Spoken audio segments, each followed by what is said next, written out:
আসসালামু আলাইকুম বন্ধুরা, সবাই কেমন আছেন? আশা করি সবাই অনেক ভালো আছেন। সকালের অথবা বিকেলের নাস্তা হিসেবে এমন একটা পারফেক্ট পাউরুটি কিন্তু আপনিও বানিয়ে নিতে পারেন খুব সহজে।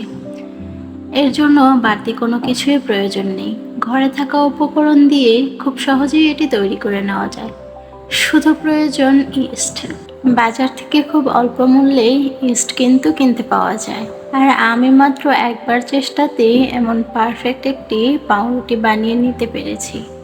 চাইলে আপনারাও পারবেন। প্রথমে 1 কাপ ময়দা আর তার মধ্যে 1 চামচ ইস্ট, 3 থেকে 4 চামচ চিনি আর তারপর সামান্য পানি দিয়ে ভালোভাবে একটা ডো তৈরি করে নিতে হবে।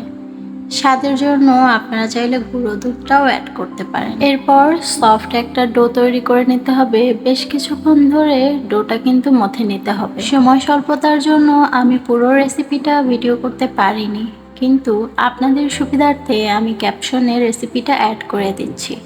ভালো লাগলে সবাই লাইক কমেন্ট করবেন। ধন্যবাদ।